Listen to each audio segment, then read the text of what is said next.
Messieurs, dames, bonjour et bonsoir à tous. Aujourd'hui, on va apprendre à faire des prototypes ou des images de référence directement dans Blender. On va voir comment on peut faire ce que vous voyez juste derrière moi, c'est-à-dire des croquis pour ensuite nous servir de gabarit lorsqu'on va modéliser. Parce que souvent, en fait, on commence à modéliser, mais en fait, on n'a pas le... Voilà, soit on part un petit peu dans ce qu'on a dans la tête comme ça, mais on n'a pas encore les proportions et c'est assez important d'avoir les proportions avant de commencer à modéliser parce que vous allez voir que ça vous fait gagner quand même pas mal de temps. Donc on va voir comment on peut faire deux types de traits différents et puis surtout avoir cette fonction miroir dans Blender. Donc je peux sauvegarder ça et je vais l'appeler prototype, donc je l'avais déjà fait. Hop. Et donc c'est parti pour à peu près je surveille mon enregistrement pour à peu près 8-10 minutes. Si vous n'êtes pas abonné, abonnez-vous, vous allez voir qu'il y a plein de trucs super sympas dans cette chaîne. Donc, et puis surtout plein de découvertes à chaque fois. Dès que je fais une découverte, je vous la partage. Alors voilà, j'ai pas encore trouvé de tuto qui parle de ça, mais moi, comme j'aime bien dessiner, j'aime bien faire mes petits croquis. Donc quand même, c'est important pour moi de partir sur quelque chose sur une base. Donc là, j'ai ouvert Blender tout neuf. Je me mets dans la vue de face avec la touche 1 et je vais ajouter un Grace Pencil. Alors on peut mettre un stroke directement ou un manqué, mais moi je vais mettre un blank, c'est-à-dire une image vide. Donc là j'ai une feuille vide, même si on la voit pas, elle est ici, donc dans cette fenêtre, et elle est délimitée par le point ici, où est apparu le curseur. Donc maintenant lorsque je vais dessiner donc en mode ici, hop, en mode draw, lorsque je vais dessiner ici, eh bien, ça dessine dans la vue 3D à plat par rapport à l'endroit où était posé le curseur et donc l'apparition du blank ici, de l'image blank. Lorsque on rentre en mode édition, on peut sélectionner les points comme ça et on peut faire par exemple une rotation et on peut déplacer avec G les points qui sont là, donc qui constituent cette courbe. Donc ça c'est très pratique, vous allez voir. Donc là j'efface avec la gomme et on va mettre ici le mode tac tac miroir. Donc le mode miroir, ben voilà, si vous faites un dessin à gauche, ça va vous le faire à droite. Et justement, ça c'est vachement important, c'est que vous allez pouvoir, si par exemple vous dites je fais tous mes dessins ici, ce qui est à l'intérieur du corps, je le fais sur ma gauche, et par exemple, attends, je vais enlever ça. Si par exemple vous dites allez les bras, moi je les fais ici par exemple sur ma droite. Ce qui est intéressant, alors je sais pas ce que c'est ce bonhomme, mais voilà. Et si par exemple vous voulez gommer une partie du corps, eh bien si vous êtes ici, ça gomme le bras, si vous êtes ici, ça gomme le corps. Donc ça c'est pratique parce que par exemple du coup, vous pouvez faire ça. Et si par exemple vous avez envie de gommer uniquement le corps ici sans gommer le bras, vous pouvez faire de ce côté-là. Voilà, ça c'est pratique. Donc vous servez d'un côté ou de l'autre, vous dépassez d'un côté ou de l'autre pour faire votre personnage. Donc maintenant, le personnage en lui-même, eh bien, je vais gommer tout ça. Hop, hop, ici c'est à gauche. Lorsqu'on fait un personnage un peu balèze, on part d'une forme un peu comme ça, triangulaire. Là, j'ai suivi les cours mince, j'ai oublié du nom de notre ami et ça m'embête, qui nous avait fait les super cours de dessin. Donc là, on fait un personnage balèze, dès que le nom me revient, je vais le mettre dans les commentaires. Lorsque vous faites un personnage balèze, en fait, vous partez d'un triangle comme ça. Et vous faites une tête assez coincée dedans, ou un peu large, ou alors une tête normale, mais toute petite. Ça marche bien aussi. Donc vous avez un personnage balèze. Si vous faites un personnage bien qui est pas balèze, mais qui a juste ventru, bah c'est un peu pareil. C'est-à-dire qu'il a des petites jambes, tout en bloc, hein, et vous allez lui faire donc les épaules et Par contre, vous avez vu que ça part plutôt ici, c'est un rectangle avec la partie basse plus large. Ok, ça c'est pour le bonhomme dodu. Et si vous faites un personnage un petit peu, tiens, je vais juste le déplacer. Alors on va déplacer ce personnage, je rentre en mode CTRL TAB, je repasse en mode objet, je fais G, X, je le déplace ici, et je vais recréer un nouveau en mode objet, add, ici, Grace Pencil blanc.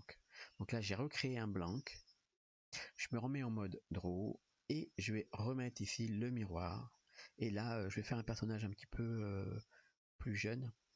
Donc là vous voyez le corps plus fin. Là, je vais faire comme mon petit personnage que j'avais fait là le dernier. Voilà, par exemple, avec des godasses hautes. Et, par exemple, torse nu. Pas torse nu en débardeur. Hop.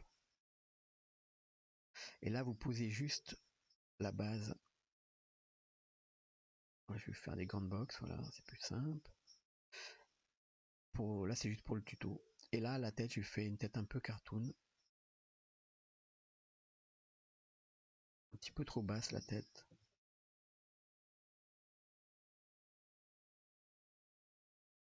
Voilà. Tac, les oreilles. Les yeux.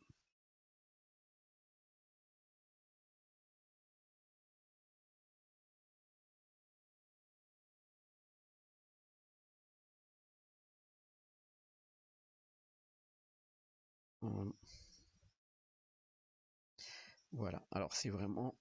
c'est juste pour poser une base.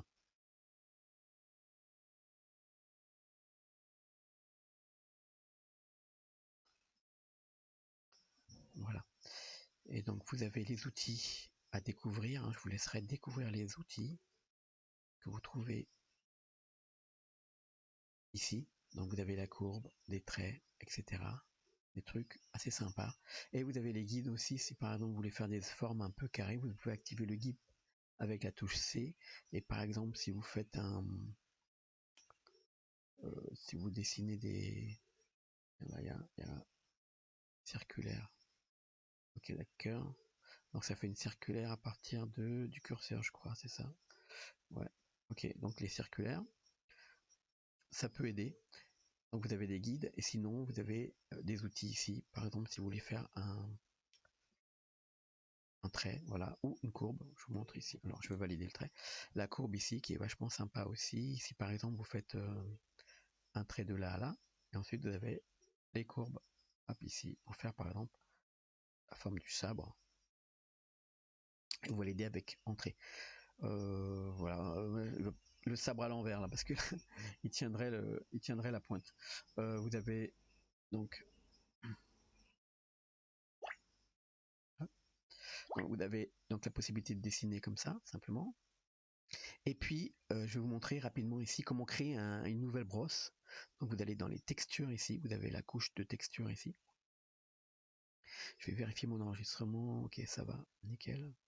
Donc vous avez la couche de texture ici, vous faites plus, et là vous faites new.